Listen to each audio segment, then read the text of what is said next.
Magandang araw sa inyong lahat mga bro. So ngayon araw po ay meron tayong gagawin dito na isang Kawasaki NS200. Itim na itim ah. Bagong repaint yan mga bro. Alakad dyan. Yan ang mga repaintan. Wala nang design to. Si Black Mamba. So ito mga bro, ang problema nito ay charan! Kusang lumabas ang gatas na choco. So ito mga bro ay naghalo po yung balat sa tinalupan. Naghalo yung langis at saka kulant mga bro. So ito yung gagawin natin. So home service pala tayo dito mga bro sa Calamba, Laguna. Okay? So pagka ganito mga bro ay no choice, top overhaul. Tari tayo ng water pump seal dito mga bro. Yun lang naman ang possible ng dahilan kung bakit umahalo to.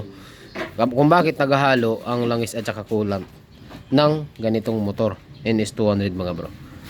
Okay, so yan mga bro, bago natin umpisahan yung ating video, yung mga bago pa lang dito sa ating channel, huwag niyo pong kalimutan mag-subscribe para po lagi kayong updated yung mag-upload po tayo ng mga panibago tutorials.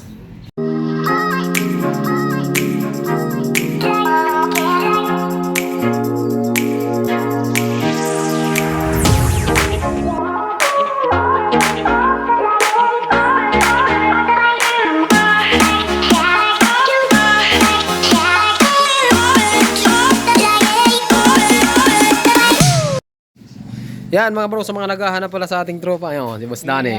Oh, kasama natin mga bro si Boss Danny, So ito mga bro, pagka ganito ang nangyari sa inyo, ang possible talagang dahilan dito pag naghalo, ayun na nga, either dito sa gasket, malalaman naman natin yan pag binunot.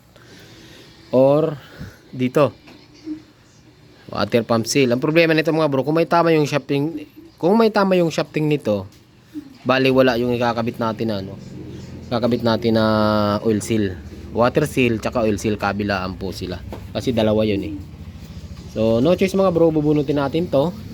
Tatanggalin natin yung tangke, tanggalin natin yung filter, tanggalin natin yung karburador, tanggalin natin yung tambucho. Tapos ito siguro kakalasin natin mga bro, kasi kung makikita nyo, tanggalin natin to para malinisan ng ayos. Wala ng laman So iusog lang natin konti. Pwede ba dito bro isog konti ito? Wala na bang dadaan dito? Meron. Ito lalabas mo lang ito. Ayan, labas mo na lang konti para para maluwag tayo konti. Konti lang naman. Try natin mga bro kung ano ang kalagayan nito. Ay gatas na choka. Gatas na choka. Bago lang bro, ay bagong kulant bro, nilagyan mo. Oo, bago lang yun. Ayan mga bro. Yan. Yan sabi sa'yo paglinis ko. Punong-puno na yan Nilinis ko katapos pag ano ko. Dito nga lumalabas dito. Sa ano? Ayan Kaya nagulat ako pag sa filter. Naku, pati filter niyan sigurado may laman. Malala na ito. Hirap na yan gamitin mga bro. Kapag gaganyan, ginamit niyo pa. Mabuti nga hindi ko ginamit Nagano ako Sabi ko, sigurado yan. Siguradong malaki ang gastos nito. So ang gawin natin dito mga bro, tanggalin muna natin yung tanggalin muna natin yung lahat ng kailangan tanggalin oil.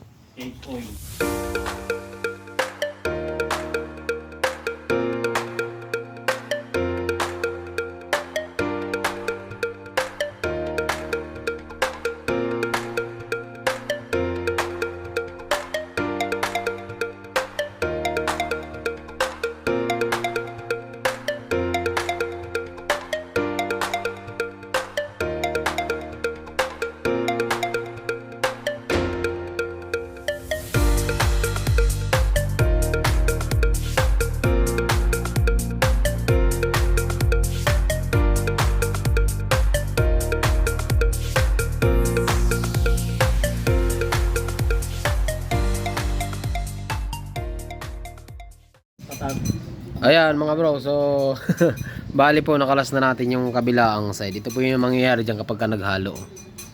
So kailangan linisan natin lahat yan. So mamaya pag pinandar natin to, lagyan muna natin na yung langis na mamurahin to, change oil natin, saka natin palitan ng bago para malinis yung loob. Ito yung mga bro, ito yung mga nagpapoise na, di ba? Ang sunod nyan, kalawang yan. Yan tubig to. Hanggang dito yan mga bro, piston. Titirahan niya ang piston rings, pati mga cams, pati yung kadena. Ito yung Mingchin, oh. So, tanggalin muna natin mga bro yung tambutso. Tanggalin natin yung radiator kasi lilinisan din natin yan. Kasi pati yan, ang kulay nito, dyan sa radiator, ganun din yan. So, ipa-flashing natin to. So, tanggalin muna natin tong mga ibang piyesa mga bro.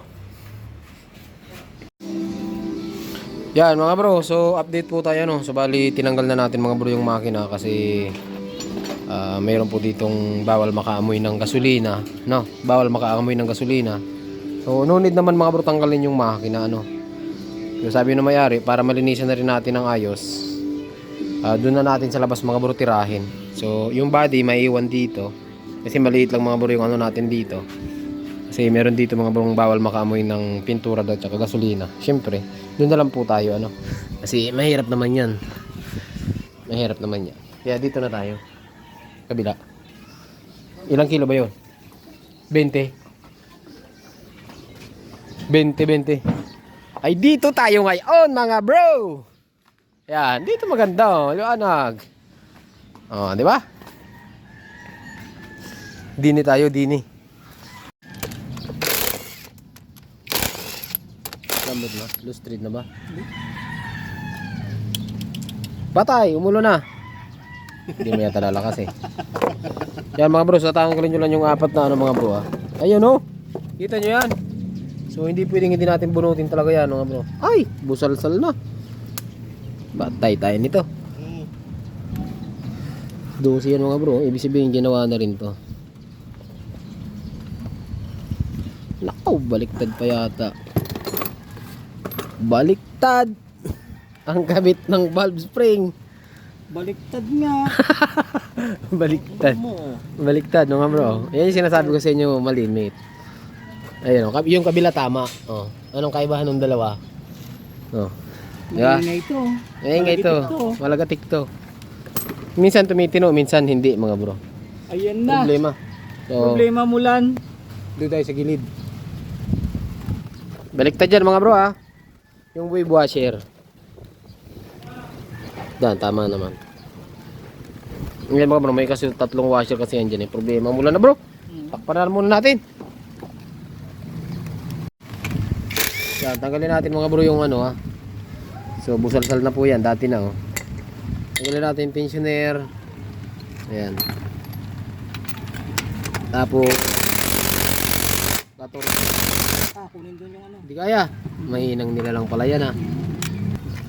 Matigas ka ha.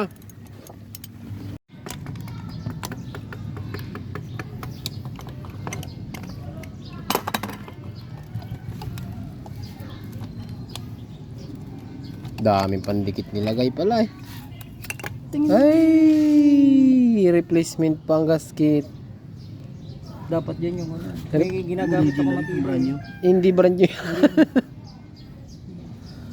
Ang tunay nga nito yung parang lata bro eh. Ay, ginawa na. Ano kaya yung ginawa dito? Ano? May nabibiling ano talaga. Ganyan. Kasi hindi original. Replacement lang. Original ito kulay gray. Minsan nagbo-blue.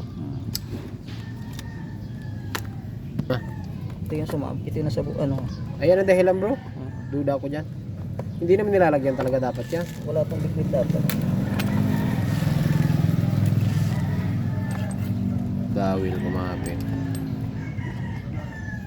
Anong ano? Yung Gasket. pandikit. Matik yan. Sabla yan, mga ganyan. Ayun oh. Hindi kasi advisable dinidikit.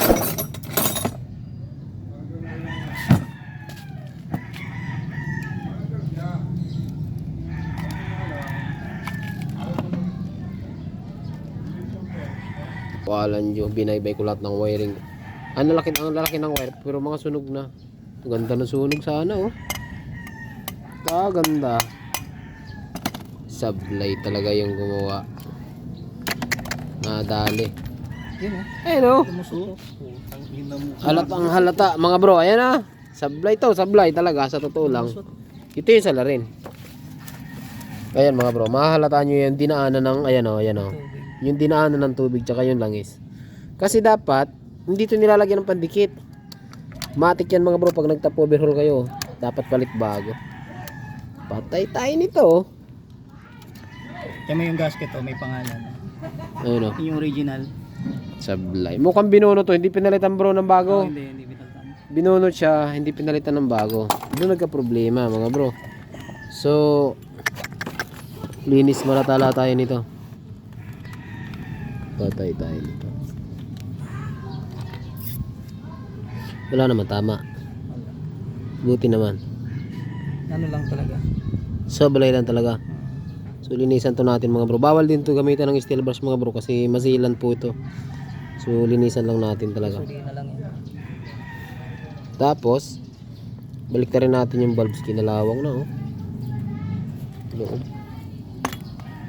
Yan mga bro ha. So ang gagawin po natin dito, linisan lang muna natin. Tapos kabit na natin. Meron naman tayo nito mga brong step by step tutorial sa YouTube ano. Sa mga gusto manood ng step by step. Ngayon kasi mga bro, home service tayo. Mahirap gumawa ng video na step by step. Hugasan. No. Yan, to hugasan na lang natin to. Hindi, yung palang ano. Ito to mga to. Hindi yung Hugasan natin lahat. yung pump. Ayun, madali na yun. Kahit to na yun.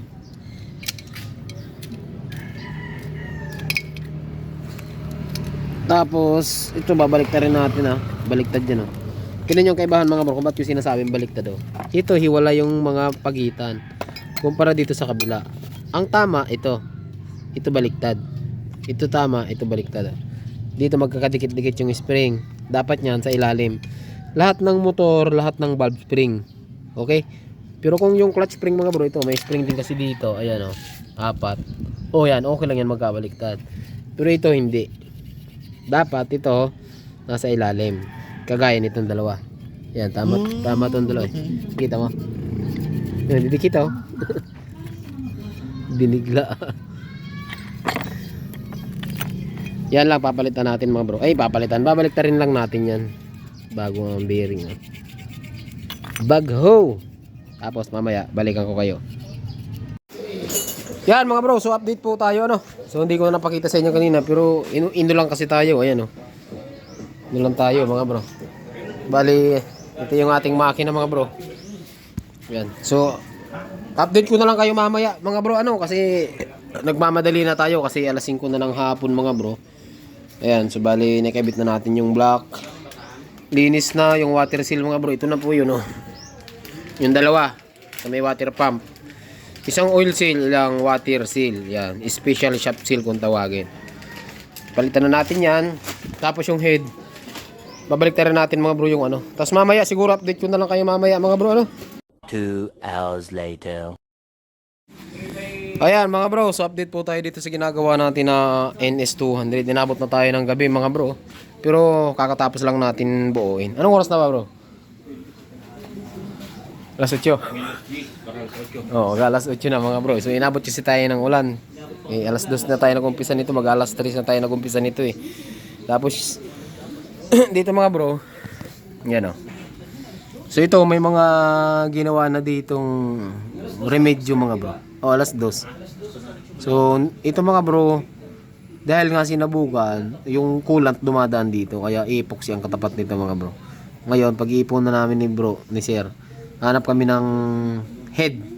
Kasi kung nakita nyo kanina, sinabugan na to. So ang head kasi mga bro, nasa 14,000 ito. Napakamahal kaya. Pinakamaganda, maghanap tayo ng parts out. Tapos ito, o-ring na lang. Ayan. Kasi may konting moist dito. So nakabit na natin lahat mga bro. Tapos ito yung sa minor. Dito yung nakalagay oh. Yung minor ay wala na eh.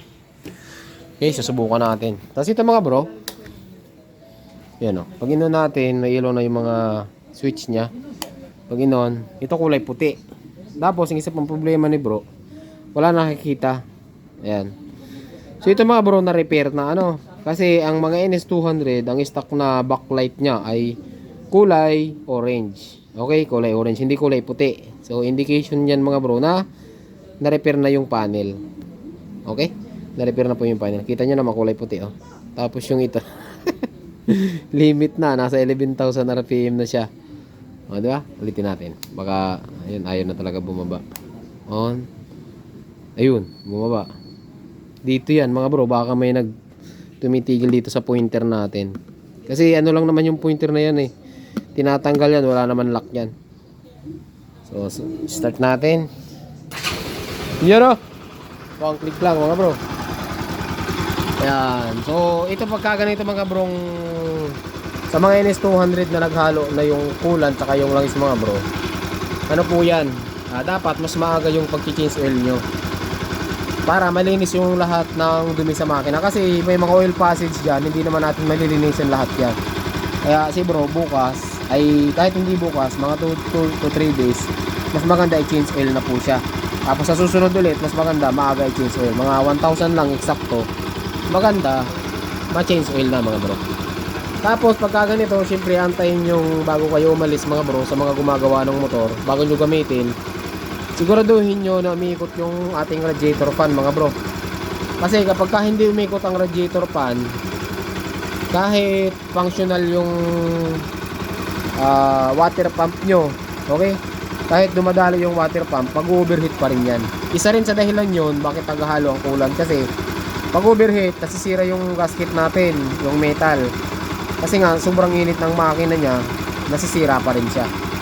Kaya mas maganda mga bro, bantayan nyo kung umiikot yung radiator fan. Kasi yung radiator fan mga bro, ayun, kita nyo ba yan? Ayun, yung nasa likod ng radiator. Ang radiator fan mga bro, yan yung nagpapalamig ng coolant. Okay, pag dumaan siya dito sa radiator, yan, pag dumaan siya dito sa ating radiator, pagka sobrang init na, pag nahit na yung temperature, dun iikot yung ating radiator fan. So ang trabaho niya para palamigin yung ating coolant. Okay? Ganun yan mga bro. Pasensya na kayo kung hindi tayo nakapag-video ng maganda-ganda kasi lakas ng ulang kanina mga bro. No? Yan, buhay na ulit si Black Mamba. Alright, umandar na yan mga bro. Quality na yung tunog niya na. Yan o, bago rin yung gasket natin ito. Okay? Wala nang tagas. Kanina puro tagas dito yan. So wala na siyang tagas. So sa ngayon mga bro, nandito lang yung video natin at shoutout kay bro. Pakalupit oh. Bali, dalawang motor nito ni bro. Yung isa nasa Samar, di ba? Dalawang kulay itim. Buti na lang hindi ito yung binahe niya kasi kung nagkataon hindi kaabot ng Quezon dito pag Bilao. So hanggang dito lang yung video natin mga bro. Yan, shoutout kay bro. So magandang gabi sa inyong lahat at ride safe palagi mga bro.